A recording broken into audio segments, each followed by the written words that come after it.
Ini untuk bahan organiknya COD. Baik secara DO maupun COD tidak memenuhi kualitas air untuk bahan baku air minum. Kami meminta adanya regulasi, yakni pelarangan produk sekali pakai. Loh Pak, kami jaga jarak Pak. Loh Kak, pemberitahuannya ke siapa?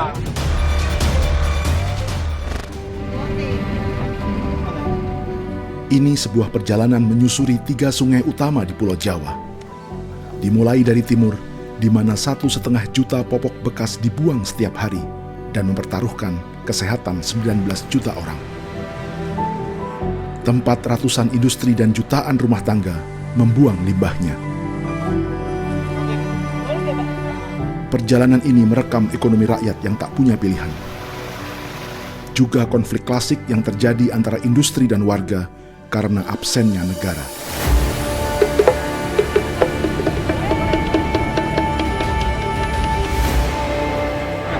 Sebentar lagi nggak boleh. Loh Kak, pemberitahuannya ke siapa? Dari Prancis ini. Maju, maju.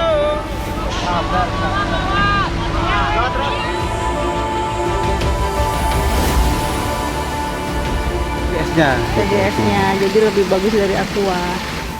Ekspedisi ini adalah kolaborasi peneliti, para aktivis, warga masyarakat, dan jurnalis. Sorry. Ada CCTV-nya. Sudah terekam kita. Menggabungkan kerja-kerja ilmiah, investigasi lapangan, dan gerakan sosial. Wah, ini wingi demo dhewe wong 8.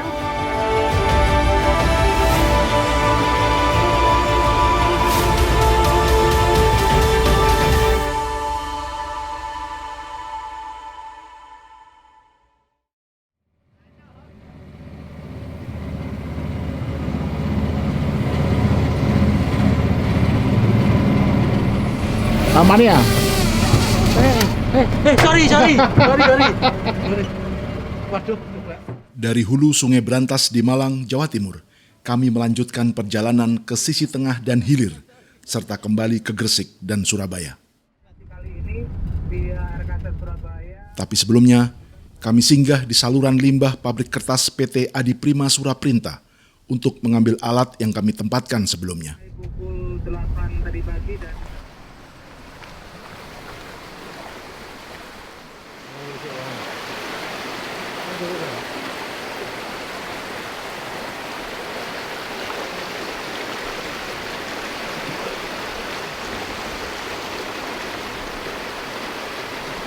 Nanti akan kita lihat di komputer ya, program itu kita akan ngelihat selama 2 malam ini ya, bagaimana fluktuasi suhu di outlet buangan PT Adi Prima ini.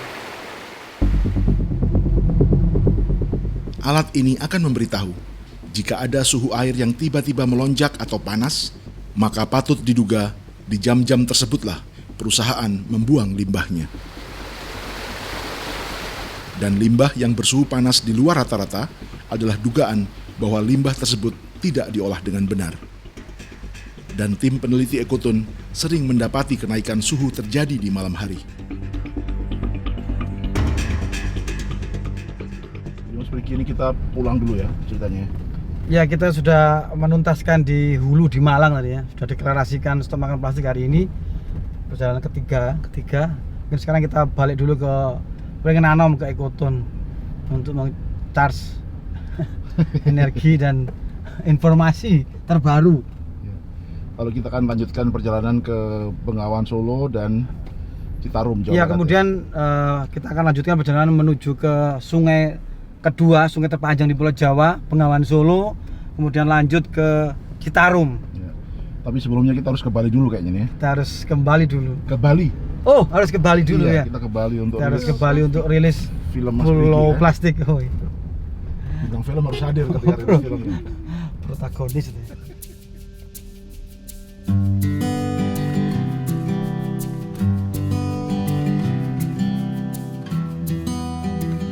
Kami kembali ke markas Ekotun di Gresik. Bersama berbagai sampel yang kami ambil sejak di mata air Jolotundo, outlet buangan limbah pabrik kertas PT Eka Mas Fortuna, hingga sampel air dari Waduk Sutami.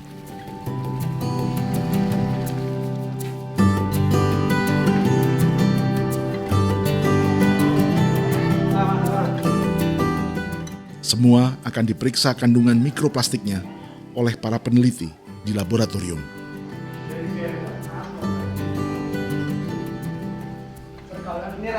Ini sampel dari apa? Ini sampel yang diambil dari apa? Pabrik Eka Mas Fortuna. Mungkin perlu kamu tandai ya. Eka Mas Fortuna ini dari apa? Dari Bendungan Sutami. Tanda aja dulu biar kita. Semua hasil pengujian akan kami sampaikan di episode-episode selanjutnya.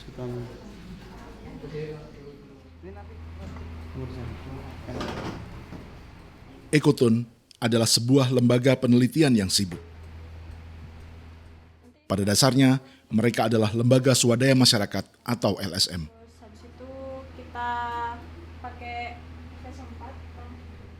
Melihat ini semua, timbul pertanyaan. Apakah lembaga negara yang dibiayai pajak kita semua sama sibuknya dan sama bersemangatnya dalam mengawasi kualitas lingkungan serta menegakkan aturan hukum yang mereka buat sendiri?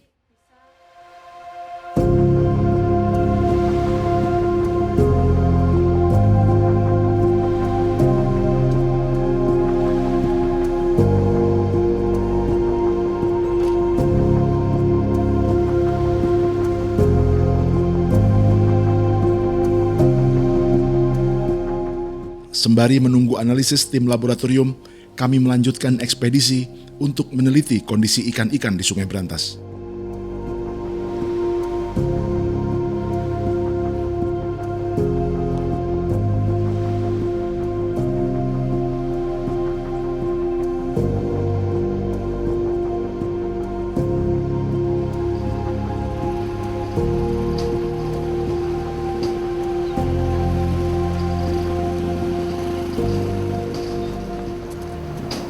Ada taruh? Ada. Perjalanan kali ini bersama anggota tim baru, Andreas Agus Kristanto sebagai peneliti senior dan kepala laboratorium Ekoton, serta Aziz Al-Qotoni, seorang pengacara publik. Kita sudah di desa Megaluh. Panas.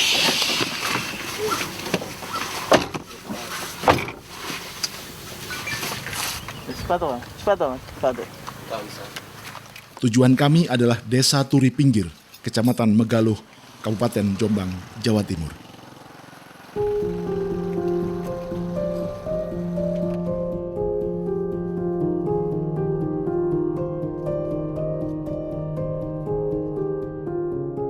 Kami telah menyelesaikan penelitian di hulu Sungai Brantas dari Malang dan Waduk Sengguru. Lalu kini akan meneliti kondisi air dan habitat ikan di bagian tengah, sebelum nantinya akan melihat bagian hilir yang salah satunya bermuara di Surabaya.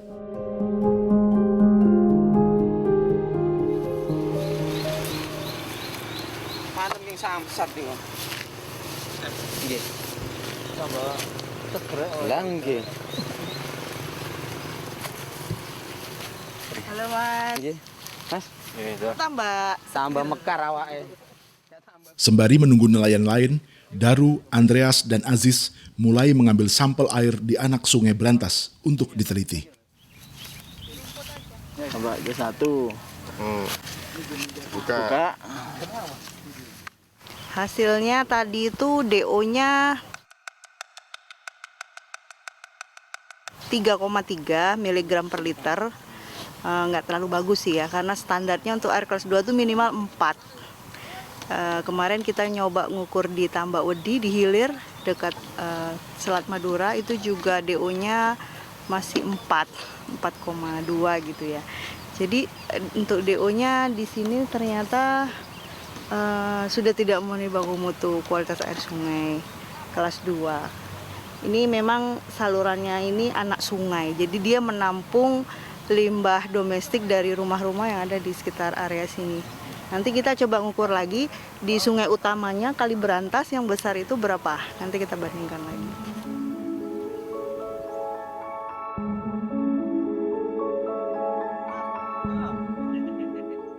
Lokasi ini dipilih karena di Desa Turi Pinggir, Kecamatan Megaluh, Kabupaten Jombang ini adalah salah satu titik di mana masih terdapat nelayan tangkap di Sungai Brantas. Mereka mengarungi aliran Brantas dari tengah hingga hilir. Inilah sisa-sisa peradaban sungai yang masih ada di Pulau Jawa. Bahkan di tahun 1970-an pun jumlahnya hanya tersisa 10 perahu saja. Kini jumlah mereka tinggal sekitar 5 perahu. Menunjukkan bahwa Pulau Jawa sudah lama meninggalkan peradaban sungai. Sungai menjadi halaman belakang, tempat membuang segala kotoran dan sampah. Saat ini kita ada di Brantas ya, di bagian tengah. Kita akan melakukan sensus ikan gitu. Jadi kegiatan ini kita lakukan setiap tahun sekali gitu untuk melihat kesehatan ikan atau kesehatan Brantas dengan melihat keanekaragaman jenis ikannya yang ada di Brantas ini. Jadi nanti kita akan menuju ke muaranya di Brantas ini. Ini anak sungainya ya. Kita nanti ke Brantas, kita akan mengidentifikasi lah jenis ikan apa yang masih ada di Kali Brantas. Jadi selamat mengikuti bersama kami, bersama tim Sekar Mulyo. Jadi Sekar Mulyo itu sebuah komunitas nelayan yang ada di Desa Turi Pinggir, Megalo, Jombang. Mereka sudah bertahan sejak tahun 60-an. Jadi sampai sekarang udah kurang lebih 50 tahun mereka hadir, mereka merekam jejak ikan di Kali Brantas. Jangan kemana-mana.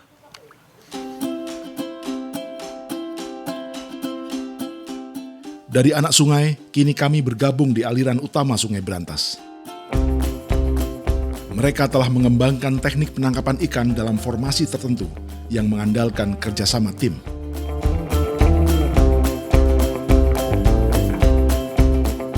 Jika dilihat dari udara, beginilah formasi mereka.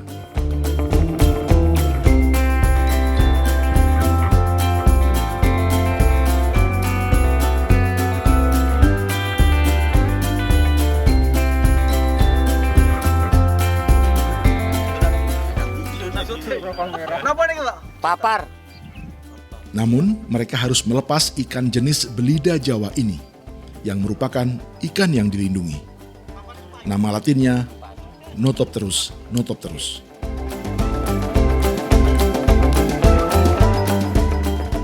Di sebagian Sumatera, jenis belida digunakan untuk bahan membuat pempek. Namun kini, ikan belida telah langka. Pempek telah memakai ikan laut, seperti tenggiri atau barakuda biru.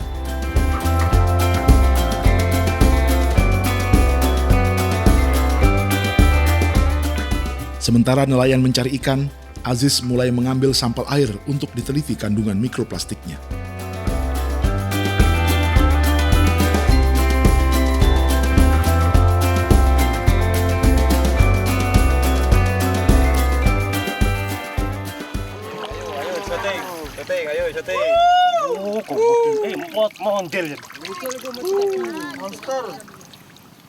Setelah beberapa kali usaha, akhirnya perahu yang ditumpangi Aziz mendapat keberuntungan. Tadi barusan ini Cak Wahid dapat rengke atau ikan baung. Itulah ikan paling favorit di sini. Ini berapa kilo ya? 2 kilo? 3 kilo. 2 kilo, 3 kilo, 2 sampai 3 kilo tadi. Strike, hari ini kita strike ya. Akhir tangkapan. Dengan beberapa hasil tangkapan seperlunya untuk kepentingan sampel penelitian, kami kembali ke desa.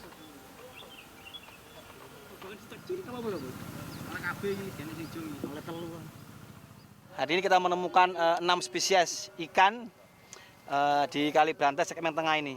Jadi ini ada ikan rengke, kemudian ikan brot, kemudian ikan papar, ini monto, ini badar abang, ini putian, ini badar putih.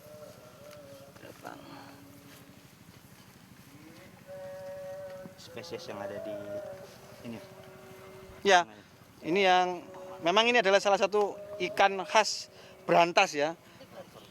Kita menemukan sejak tahun 2009 ya. Sejak tahun 2009 kita melakukan sensus ikan, kita menemukan kurang lebih 25 spesies ikan. Jadi salah satunya yang paling umum dijumpai adalah ikan jenis badar dan rengke ini.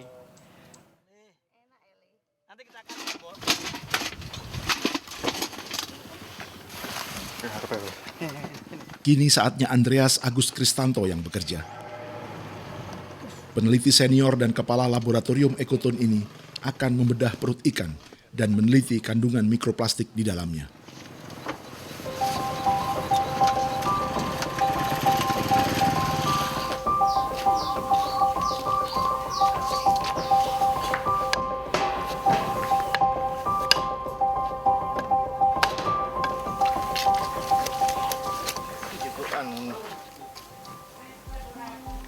Ini ya kita lagi mau ngambil saluran pencernaannya. Kita buangin beberapa ini lemaknya. Lambungnya kosong. Enak ini ikannya. Ini ikannya enak sekali nih. Enak gile. Ini kan berot ini, tapi bahaya sekali ini. Lihat ini, dulunya. Saya akan respon ya, seret. Ini yang tajam, ini bikin sobek ini. Namanya berot, itu kayak melepaskan diri gitu. Bahasa Jawa itu berot. Nah, ini kita dulunya ya. Ini bisa merusak tangan kalau salah tangkap ini. Semua isi perut ikan ini akan diteliti di bawah mikroskop dan berakhir di laboratorium ekoton di Gresik. Sementara daging ikannya akan berakhir menjadi menu buka puasa untuk kami semua.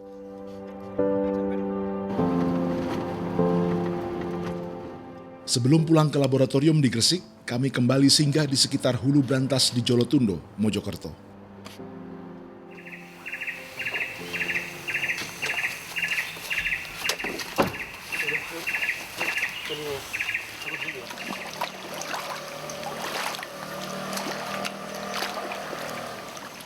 Aktivitas ini disebut biomonitoring, atau melihat kualitas kesehatan sungai secara biologi, atau berdasarkan indikator makhluk hidup tertentu.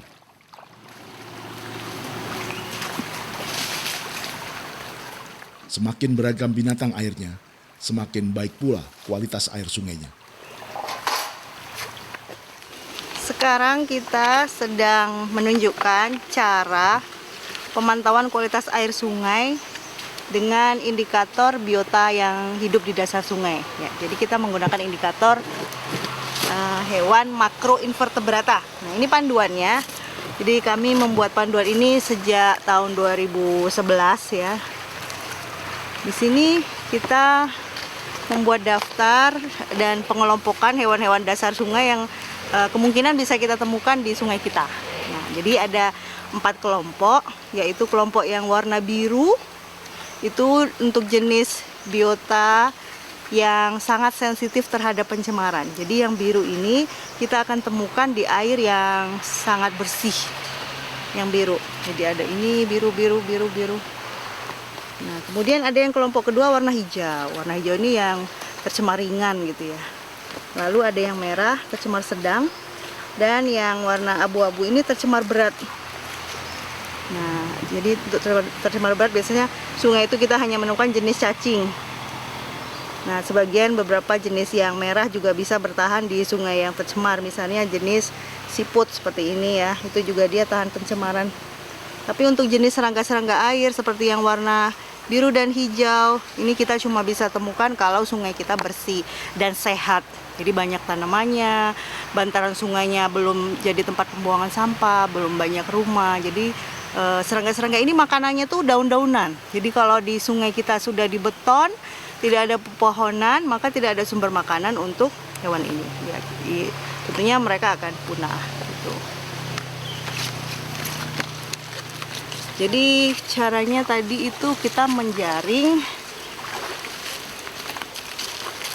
dan dituangkan di nampan yang sudah berisi air. Nah, nanti kita ambil pakai sendok. Hewannya ada apa aja.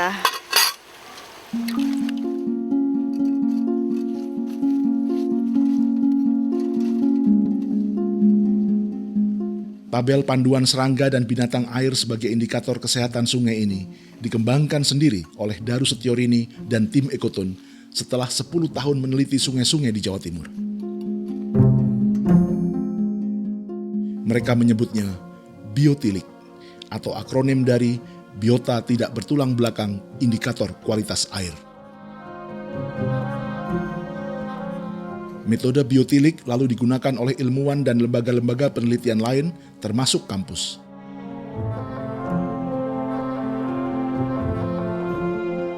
Metode ini mudah dan murah karena dapat dilakukan oleh warga sekitar sungai.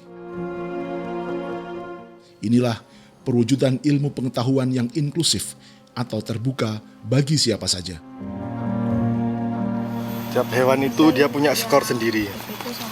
Sehingga ketika kawan-kawan atau tadi biotilik ini dikembangkan oleh kawan-kawan ekoton untuk menjawab keterlibatan masyarakat yang dengan 4M tadi, mudah, murah, massal, dan manfaat. Karena ya tadi murah, dengan peralatan yang tadi sederhana, sendok, jaring, masyarakat juga bisa memantau kualitas sungai yang ada di sekitar mereka. Mudah karena ya tadi mudah identifikasinya, kita akan bisa cepat melihat hewan-hewan yang apa sih yang ada di lingkungan sungai saya, mengindikasikan apakah hewan yang ada di sungai saya. Terus manfaat ini jadi kayak early warning system. Ketika hitungan kita tadi, ketika masyarakat sudah menghitung, oh saya menemukan hewan seperti capung tadi sekian jumlahnya, dia punya skor sekian, dia punya perhitungannya seperti ini. Ketika dihitung nanti akhirnya akan menemukan kualitas saya itu dengan biotilik itu kira-kira tidak tercemar, tercemar ringan, atau bahkan sampai tercemar berat. Ketika masyarakat bisa mengetahui kualitas air sungai airnya, itu akan jadi manfaat tadi early warning systemnya, bahwa ada sesuatu yang salah loh di perairan sungai dekat saya, maka itu yang harus mulai diperhatikan. Terus tadi massal, M yang terakhir itu adalah massal. Ini bisa dilakukan dengan banyak orang, banyak tempat, dan banyak replikasi yang bisa dilakukan dengan banyak.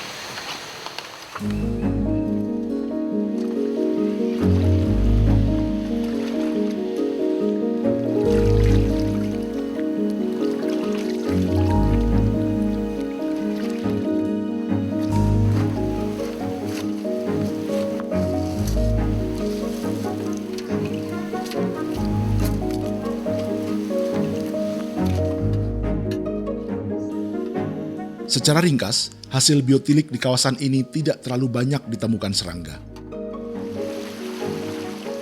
Salah satu sebabnya karena saluran air ini telah dibeton. Tepinya itu sudah dibeton, ya. Kemudian tanaman di perairannya itu nggak ada gitu. Jadi biasanya kan ada semacam semak-semak gitu di pinggir-pinggiran sungai. Nah, itu memberikan habitat yang lebih beragam untuk serangga air. Nah, di sini kita temukan tidak terlalu banyak jenis serangga airnya karena memang habitatnya sudah berubah ya untuk tujuan wisata. Tapi mungkin kalau kita jalan ke sana, ke sungai yang belum dibeton, yang masih banyak tanaman air di tepinya, itu pasti kita bisa menemukan jenis serangga air yang lebih beragam dan mungkin yang masuk dalam kelompok warna biru. Sangat sensitif.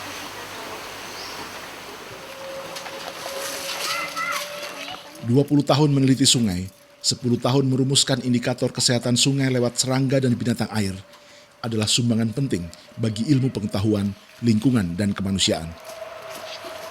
Produksi ilmu pengetahuan seperti ini seharusnya juga dilakukan oleh kalangan kampus, selain memproduksi sarjana untuk memenuhi pasar kerja. Tapi yang terutama, produksi ilmu pengetahuan seperti ini juga menjadi tugas utama negara sebagai satu-satunya pihak yang menarik pajak dari kita semua. Tidak hanya menjadi tugas sekelompok kecil peneliti dari sebuah LSM di pojokan kota Gresik ini.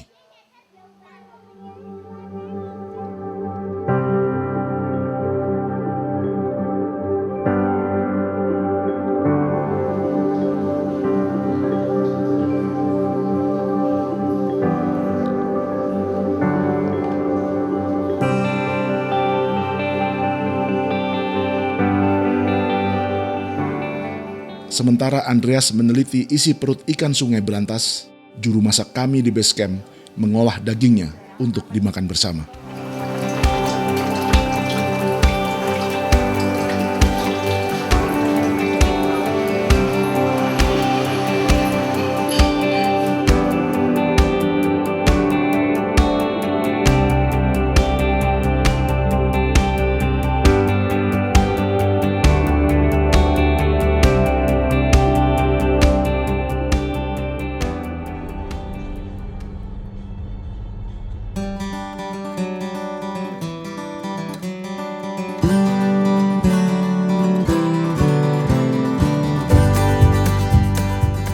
Dengan tim kecil, kami menuju akhir dari Sungai Berantas. Titik hilir yang akan kami tuju adalah Tambak Wedi di Kecamatan Kenjeran, Kota Surabaya. Sebagaimana kita ketahui, Sungai Berantas sepanjang 320 km berawal dari sejumlah hulu. Salah satunya Sumber Berantas di Kota Batu.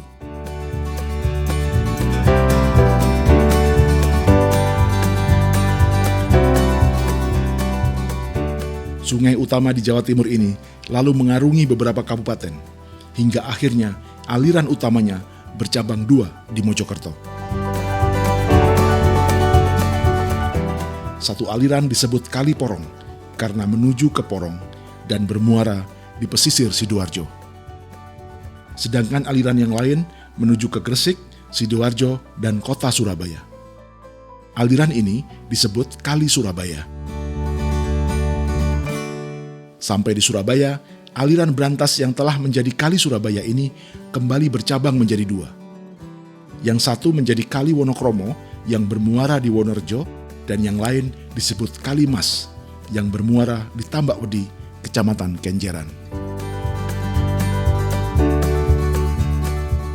Kami memilih Tambak Wedi karena Ekoton berulang kali melakukan pemantauan dan menemukan situasinya seperti ini.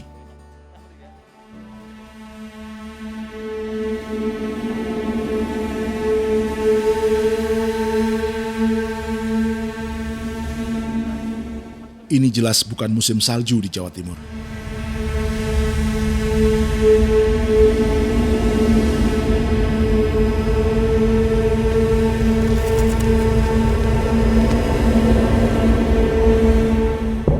Sembari mengambil sampel air, para peneliti, aktivis, dan mahasiswa melakukan protes kepada pemerintah yang dianggap gagal mengelola sungai dan lingkungan.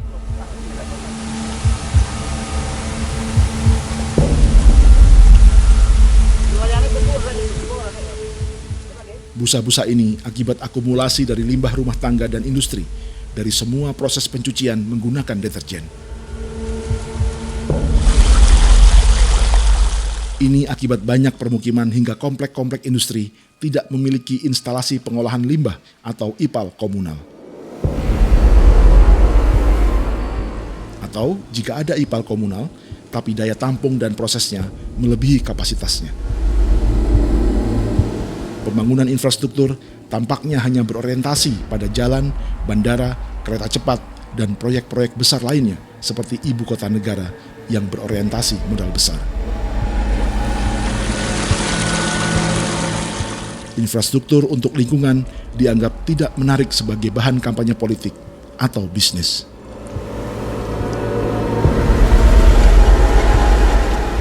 Para peneliti ini sedang mengukur kandungan fosfat dalam air Tambak Wedi.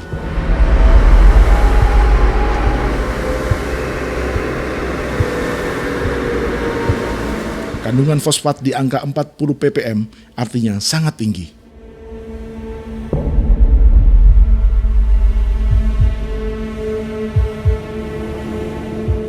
Aliran Berantas di Tambak Wedi ditetapkan sebagai sungai kelas 3 dengan standar baku mutu fosfat 1 mg per liter.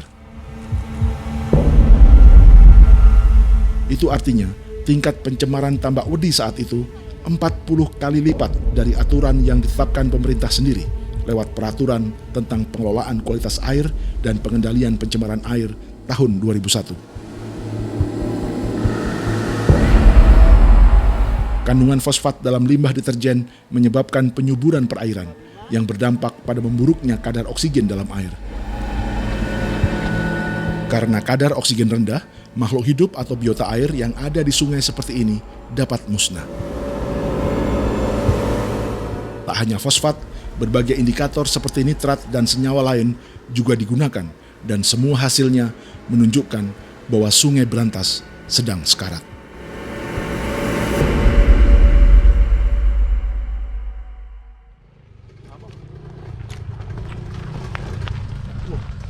Mulan apa mawon, Bu? Mulan apa mawon? Napa niki, Bu? Dorang.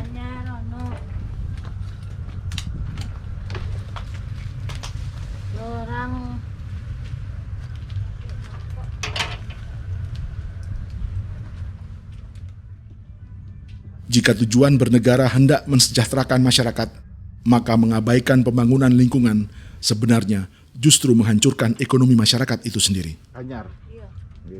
Termasuk usaha rumah tangga pengasapan ikan di hilir Sungai Brantas ini. Ekoton telah meneliti kandungan mikroplastik ikan-ikan di hilir Sungai Brantas hingga ikan laut di sekitar muaranya. Kak. Banyak. Gak usah plastik. Ini. Nggih. Sing akeh tapi Cakuk mawon iki. Bu. Ini. Ini digoreng lah langsung. Goreng sih. Digoreng sih. Boleh ya, Bu. Kasih bawang ya. Goreng sih.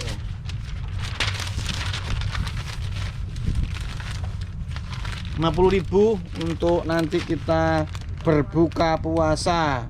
Ini ikan dorang dari Selat Madura. Jadi temuan kami ikan-ikan di Selat Madura itu terkontaminasi mikroplastik. Karena memang perairannya sudah terkontaminasi. Jadi Sungai Brantasnya terkontaminasi, kemudian Selat Maduranya temuan teman-teman dari UTM Universitas Trunojoyo Madura juga menemukan mikroplastik di sedimen, kemudian di perairan Selat Madura.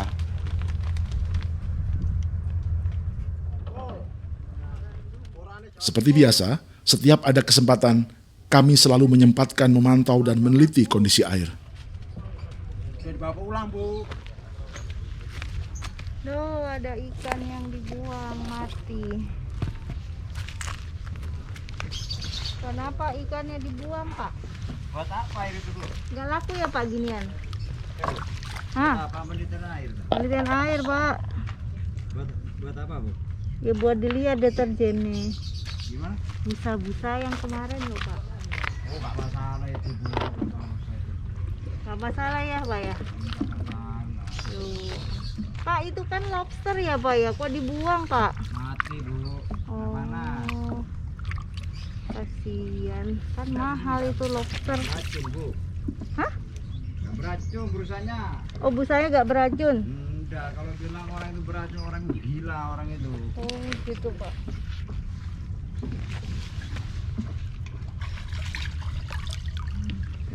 Sambalnya.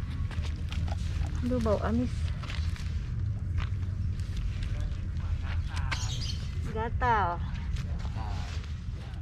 Dialog sayup-sayup antara Daru dan para nelayan yang menyatakan perairan ini tidak beracun menunjukkan kekhawatiran mereka terhadap dampak ekonomi dari pemberitaan dan publikasi terkait limbah. Warga tidak dapat dipersalahkan sepenuhnya akibat akses informasi dan produksi pengetahuan yang terbatas atau tidak disampaikan.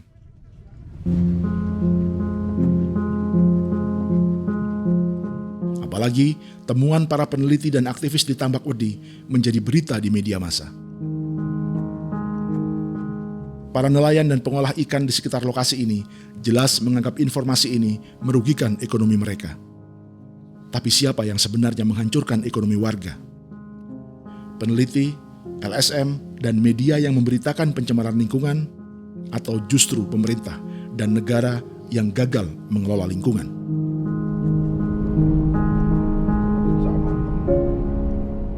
Karena media memberitakan dan tanggung jawab negara serta penegakan hukum dipertanyakan, polisi lalu bereaksi menindaklanjuti temuan ini. Mas Bri kok sekarang nggak nyetir? Oh ya, saya sekarang mau ke Polda. Ini persiapan nih. Ada panggilan dari di Treskrim Polda terkait dengan pencemaran tambak wedi. Sampean dipanggil sebagai apa? Nggak jelas, diminta keterangan gitu isinya diminta keterangan gitu. Sampean sering dipanggil polisi begini?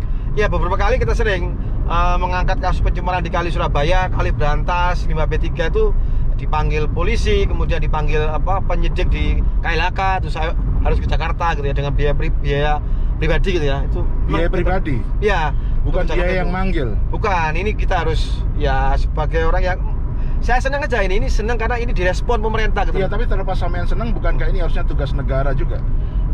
Iya, tapi ya prosedurnya seperti itu lah. Kita merasa penting ini supaya tidak dilanjuti dan kemudian ya, tapi juga sering ini jadi kayak semacam tidak jelas penyelesaiannya gitu loh ya. Kita membayar pajak kan juga untuk KLHK dan untuk polisi. Seharusnya ini ya, tapi kan tidak menjadi prioritas masalah lingkungan, kemudian tidak ada alokasi dana yang besar untuk kasus penyidikan itu loh. Hanya kasus yang kemudian menjadi daya tarik publik ya, menarik publik itu baru menjadi respon pemerintah. Kalau itu problemnya kecil dan nggak terlihat meskipun bahaya, itu saya rasa akan sangat sulit untuk diangkat menjadi kasus pidana lingkungan.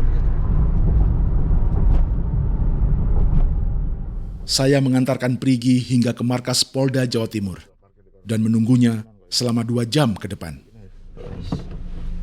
Good luck, Mas. Good luck. Oke. Yo.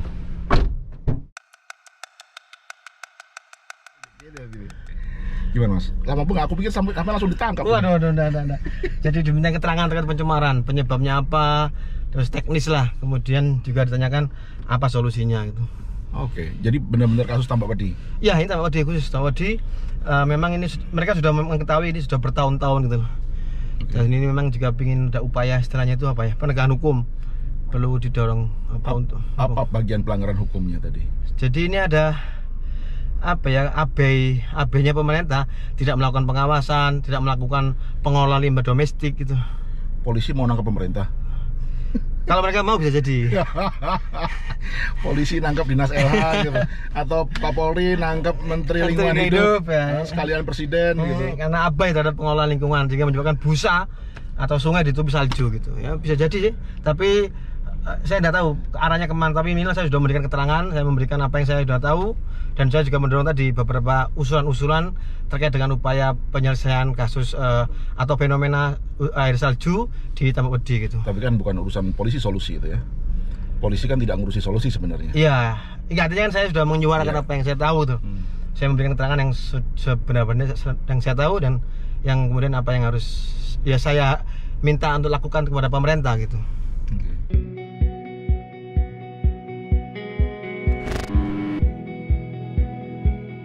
Setelah tuntas di Sungai Brantas, ekspedisi 3 sungai akan memulai perjalanan ke Bengawan Solo di Jawa Tengah dan Citarum di Jawa Barat. Tapi sebelum itu, Prigi harus terbang ke Bali untuk peluncuran sebuah film di bioskop yang kami produksi bersama seorang rocker dari band Navikula. Bergerak untuk masa depan.